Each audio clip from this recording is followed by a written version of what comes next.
Hey everyone, how's it going? Welcome back to the podcast. This is Curtis. Today we've got a real legend for you. We're going to be speaking to the one and only Nancy Kwan. Nancy burst on the scene in 1960 in her debut film, The World of Suzie Wong. The next year, she was one of the stars in Flower Drum Song. Before Crazy Rich Asians, before the Joy Luck Club, Flower Drum Song was the first predominantly Asian American cast in a feature film. And so Nancy became a real bona fide star at this point. She was kind of like the Asian Brigitte Bardot or Audrey Hepburn. She had some real star power. I don't remember the first time I saw Nancy Kwan. It was probably in a TV showing of Flower Drum Song in the 70s. And it was really easy to see why Nancy was a star in the 60s. So charismatic, so beautiful. And you have to remember, back in those days, in the 70s, besides Bruce Lee, there really wasn't anyone else on the screen for us to see that looked like us. Nancy was a pretty big deal for Asian Americans. So flash forward today, more than 60 years later, Nancy is 85 years old, but still so sharp and charming. And I really think you're going to enjoy our chat with her. So stay tuned for that. Before we get into that, I wanted to give a little podcast update. We've got a lot of big things going on over here. Next week, we're going to have a show called Asian Goats. The GOAT stands for the greatest of all time. So some of my teacher pals, you know them. We got together to chat about some of the greatest Asian things of all time. So we're going to talk about all kinds of different things. It's going to be a lot of fun. It's always fun when we get Lone, Jackie, and Vicky together. So that's going to be next week. And then later this month, we're going to be talking to an etiquette coach from Hong Kong, Raina Chan. And she does etiquette lessons for people who want to learn more about Chinese culture, but also those who want to learn about Western culture. So that's going to be a lot of fun. We're going to learn, stuff like what fork to use, how to have good conversations with people, those sorts of things. It's going to be a lot of fun. Then later this month, I'm going to be speaking with a friend of ours. Remember Jeff Yamazaki? Jeff is a Japanese-American fashion influencer, but he's also an avid traveler, and he's been going to Japan quite often these last couple years. So I thought it would be fun to talk to him and his wife about traveling to Japan, since they do it so often. And so we're going to be talking about traveling to Japan. I figured that was a good show since so many of you are going to Japan. So that's going to be in a couple weeks. And then in 2 weeks, I have a big surprise for you guys. I don't want to give it away now, but trust me, it's a pretty big deal, and I'm not even overhyping it. So mark your calendar. 2 weeks from today, there's going to be a pretty special episode for the Infatuasian podcast. So stay tuned for that. Okay, enough of that. We're going to get to our episode with the charming and lovely star, Nancy Kwan, right after this. And as usual, thanks for listening.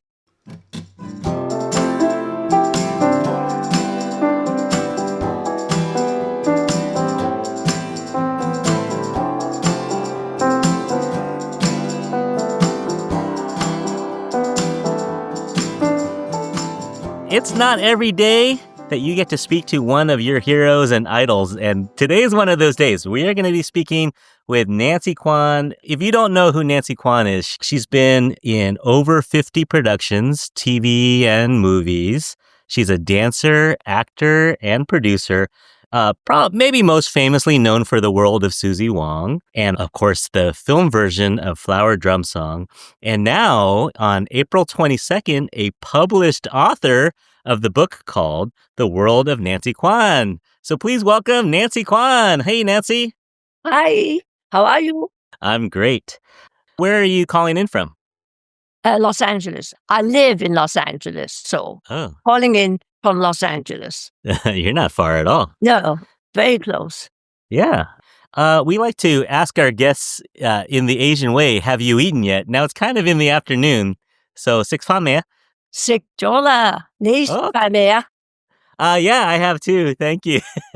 I'm one of those kids where I can hear a little bit, but I can't speak very well. Everyone knows those kids, right? So let's talk about your roots a little bit. Your dad was Chinese from Hong Kong. Yes. And your mom was British. Yes. What was your childhood like? Oh, I had a wonderful childhood. I grew up in Hong Kong. Hong Kong in those days was perfect for us kids. We could run anywhere, go anywhere. It was very safe. And I just loved it, lots of food, of course, much as you can. And I went to Maryknoll Convent, near where my grandfather lived. And I had a wonderful, really good childhood, happy childhood. And you said that Maryknoll had other Eurasian kids. Was that fairly common in Hong Kong? Yeah.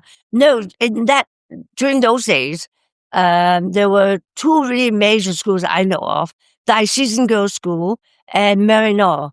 Maryknoll really it's for Eurasians. We were taught by nuns, wonderful nuns. We had a good education. Yeah. No, it sounds great. And you kind of had a little bit of an on-off relationship with your mom. Well, it wasn't your fault. She decided to leave, yeah? Yeah, she left just before the war, Second World War. So my father looked after us during the war, and my stepmother later on became my stepmother. So yeah, unfortunately, I didn't get to see her until years later. And then you became friends, though. That's kind of a neat little story. Yes, I did. Well, I wanted to make peace, and not only for her, for me too. I felt, I should do it. So I reached out, and she was very wonderful about it. And she lived in Miami. So I used to go down and visit her in Miami. And we commuted, and she came to visit us in Los Angeles. So that was nice. Yeah. So you would say, I think I read you say that you kind of grew up feeling more close to your Asian side because you were in Hong Kong and your dad. Yeah. Well, we spoke two languages at home. We speak Chinese, and then at school, English. So, yeah. But I think you went to England and you fell in love with dancing. Was that what brought you to England? No, I wanted to be a ballet dancer. And I wanted to attend the Royal Ballet. So I said, okay, I'll go to boarding school first. And then I took the test. I went down to London, took the test for the Royal Ballet when I was about 12, I think. And then my father said, you finish your education, then you can go. So, which I did.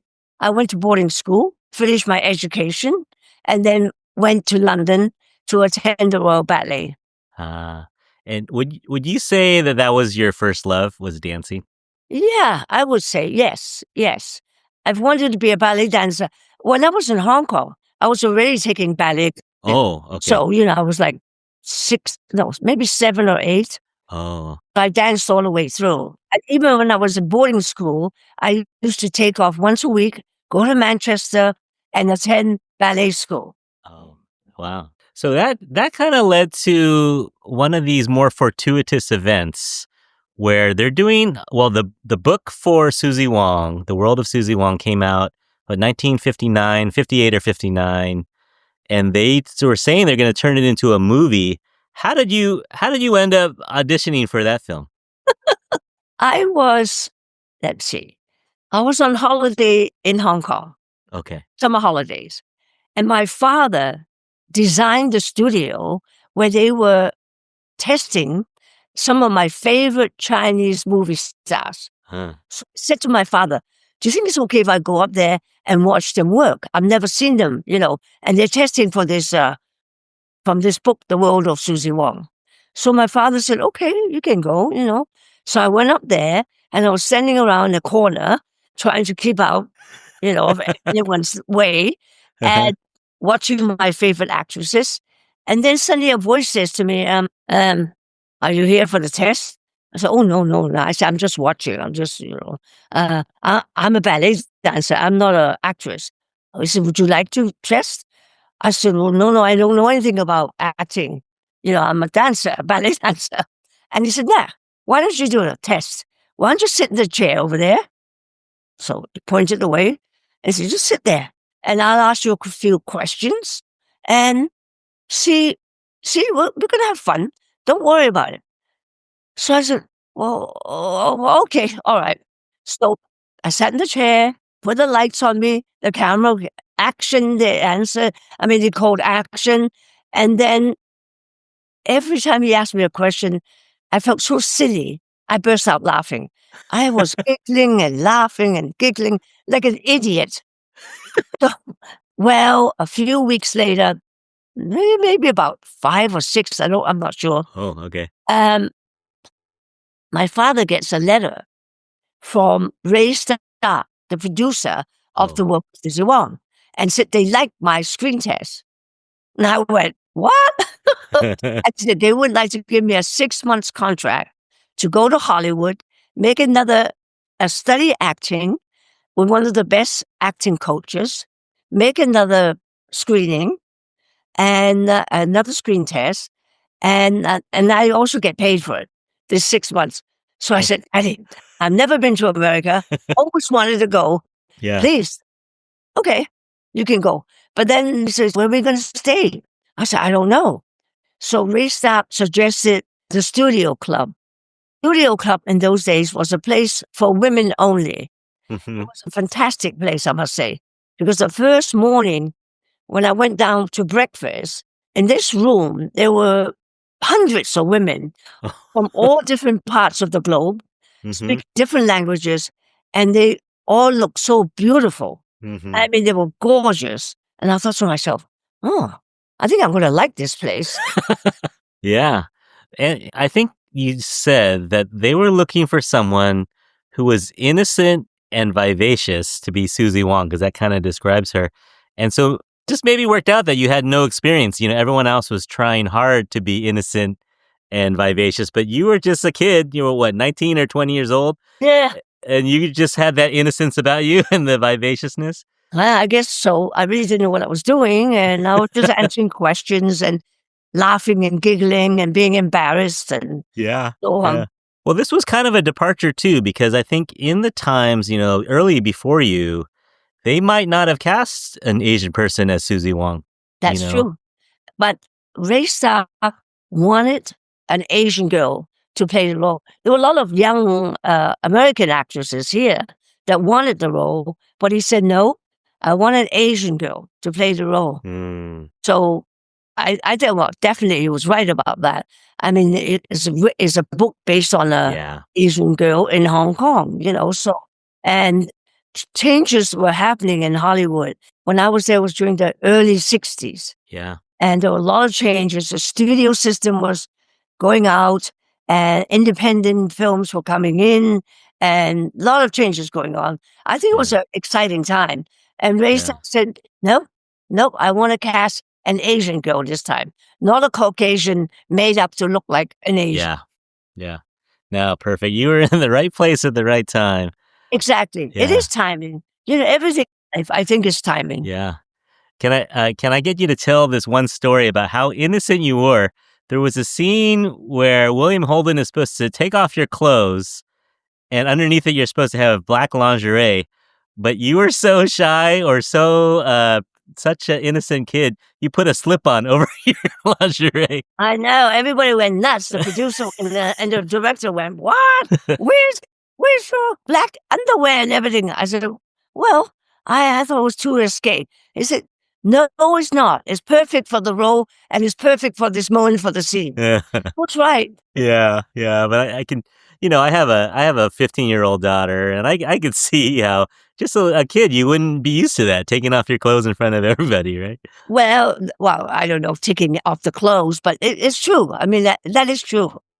So you were working with a Hollywood veteran, though, William Holden, back in The the best. day. Yeah. So you had a good experience with him? Oh, he was a man's man, a woman's man, the best. A gentleman, lovely, and a very generous actor. I mean, I couldn't have done the film without William Holden, Mm, without Dick Quine, the director, uh-huh, and Ray Scott. I mean, they were all on my side, and thank goodness for that. And especially Bill, he's such an old pro. uh-huh. I mean, I remember one scene we had, he saw a shadow, when we're doing a scene.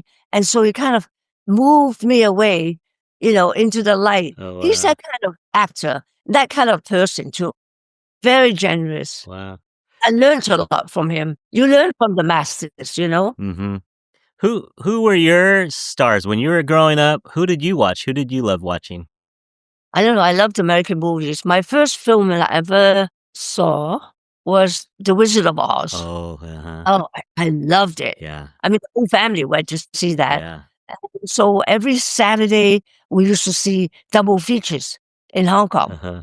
mostly American films, actually. Yeah. Yeah. I love the story too that the World of Suzie Wong takes place in Hong Kong, but they shot in Hollywood until they did the exterior scenes, and you fly all the way back to Hong Kong. And you were kind of like an assistant director because you could speak both languages. That's right. That's right. I know, no, because there were changes on the film that the actress was out and the director was out, and I replaced the actress and uh, Dick Kwan replaced the director. Uh-huh. They already shot the locations in Hong Kong and going back to London to shoot the interiors. So when we came in, the director and I, we shot the interiors first in London, in England, and then went back to Hong Kong to do the location. And it's true, I was the translator. Chinese, English, English, Chinese. Yeah, that's your superpower. That's right. That's right. Yeah. So this is a huge smash, right? This movie, 1960, was popular all around the world. You were flying all over the world for premieres. How did your life change? Did it turn the world upside down for you? Yeah, well, it's difficult. I mean, maybe because I was young at that time and I kind of took it in stride, you know, a lot of traveling, of course, everybody made a big fuss. And thank goodness the film made money. So when it makes money, the bottom line is always the dollar. Yeah. And when it does that, then I get to work again. And luckily I got to do Flower Drum Song, Yeah. Yeah. which was the easiest film I ever got. Oh, I happened to be in the right place at the right time. there was a guy named Ross Hunter, the producer, Yes, and he ran up to you at a party and said, "You're Linda Lowe." that's right. That's right. Oh, you read the book. I did. You I read the did. memoir. That's right. Yeah, I was shocked. I went, "Who is this guy? I mean, what's he screaming my name and said, you Linda Lowe?" I mean, I knew about Linda Lowe and Flower Drum Song, but I didn't know who he was. And I said, why is Sure. he? And my friends were all staring. And then he said, "You're perfect for the role of Linda." Mhm. You were. Next day, I got the screenplay and we went into rehearsals. Yeah, that was demanding though, right? They had you learning the dances. You had to at least sing the songs. I mean, they did the recording too, but Being a dancer, it gave me a chance to dance. And I'm not really, I mean, I was dubbed in the film singing, right. sang. And as I danced, and we had great Asian dancers. There aren't that many. Well, in Flower Drum Song, we had great Asian dancers. Yeah. Girls and the guys, they were terrific. Well, that movie means so much to a lot of people, I think, especially us in San Francisco. Yeah, I My know. my grandfather had a restaurant on Grant Avenue in the 40s, 50s, and 60s, and so that movie meant a lot to a lot of people. Oh, I went up, I had a friend, Pat Lee, whose father owned a restaurant called Khan, I think Khan's or something, in San Mm. Francisco, in Chinatown. Uh-huh. Very wonderful restaurant. And my girlfriend became Miss Chinatown or at the time, so she was sitting on a float, and I went up there cheering her at his restaurant. I think it was called Khan's. I don't know. Okay. I don't Yeah. know. I don't know the restaurants back then. My grandfather's place was called Lamps of China. Maybe you went there. Who knows? One of these Oh, days. yeah, probably did. Yes. Yeah. But that was important too because I think you mentioned this in your book too that this was the first chance for a lot of people to see a slice of life of Chinatown that wasn't these were normal people, it was a fiction, of course, but these were Yeah. normal Chinese Americans speaking English, living in Yeah. Chinatown. Well, the portrayal was, so that was very important, I think, for people to see. Oh, yes, definitely. In those days, I had a lot of mail after the film came out, especially from Asian, saying, this is the first time we saw, Asians can dance, can sing, and can speak without a chinky China Yeah, speak yeah, proper English. And it was great. And yeah. on top of that, every time I went to a Chinese restaurant, I got a free meal. Yeah, that's a good perk too. Yeah, I know Arthur Dong and I've read his book Oh, he's a good friend and of mine. Yeah, he's great. He's fantastic. Actually, so I'm sitting in Galileo High School, and Arthur Dong went to school in Galileo. I'm a teacher here. So I know Arthur from that, and he wrote some great kind comments about you and other actors and the playwright David Henry Wong and how much you meant to them. You know, even what is it, 60 years later, after Flower Drum Song, you know, we're still influenced by it. I think it's still an important movie. Arthur's book is wonderful. You know, have you seen his book? Oh, Yeah. the pictures in there, you know, the prints, it's brilliant. Yeah. Well, I'm so glad he wrote that, but I'm also glad you wrote your book too, because we get to see a side of you. Do you feel like just reading it, I feel like you've lived 3 or 4 lives. You know, you know? Well, I think I'm thankful. I had a very good life and an interesting life. You know, I got to do a lot of traveling and interesting things in my life. And Yeah. I think that's what life is about. You know, you're out there, you have your only chance. Go with it. Live your life. Yeah. No, you did great. And so that was a crazy 1 year for you to do Suzie Wong or The World of Suzie Wong and Flower Drum Song all in 1960, 61. That was Yeah, a world. You were doing promotions for Suzie Wong and you're doing preparation right. That's right. that, that's crazy.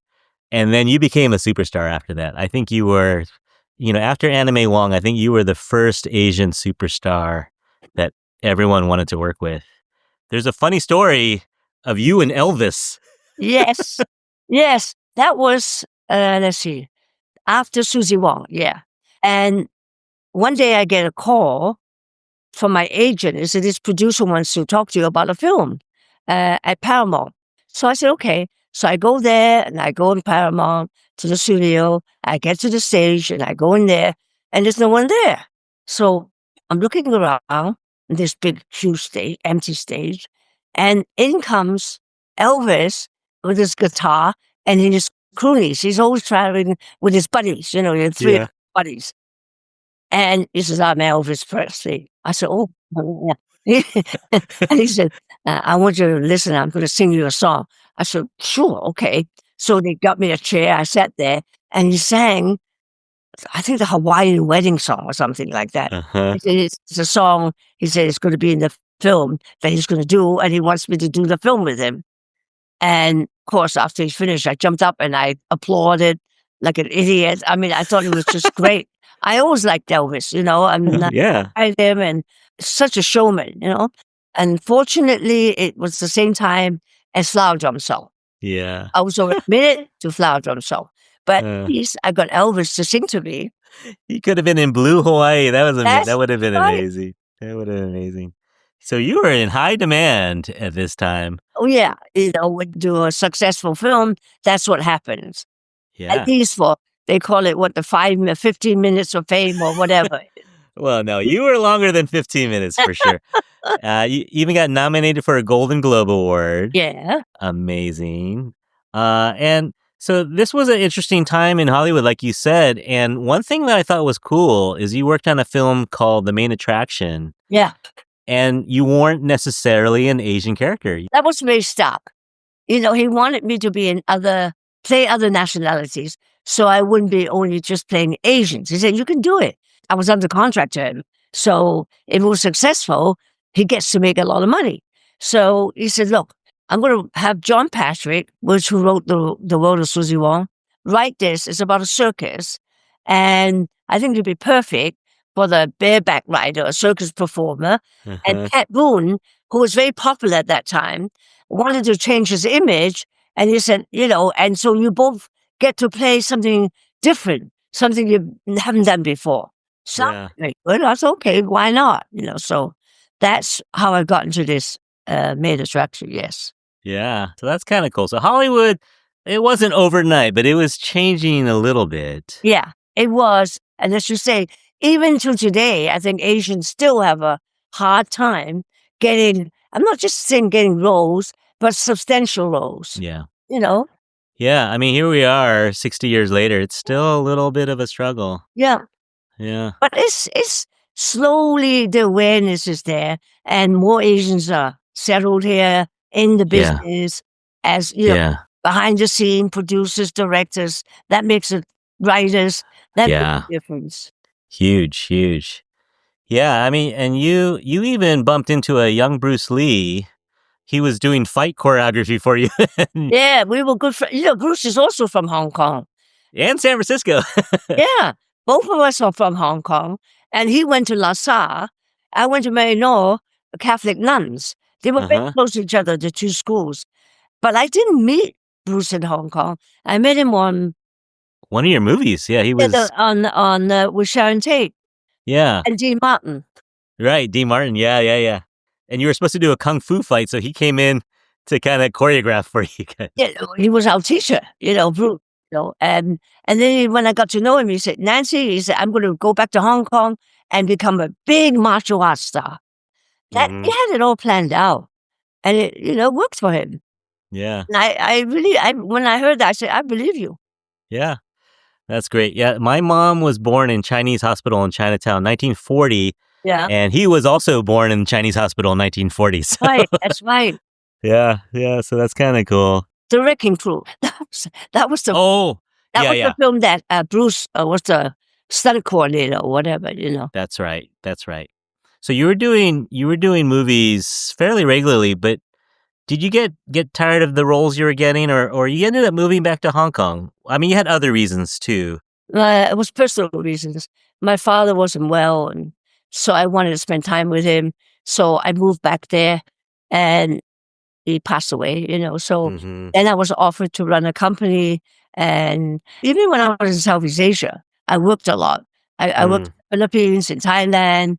I mean, American films, but on location, and in Hong Kong.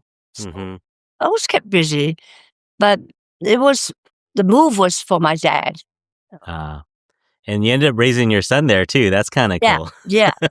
So he had blonde hair, blue eyes, and spoke perfect Cantonese. Oh wow. So did you miss Hollywood though? You were busy doing films in Asia, but did you miss Hollywood?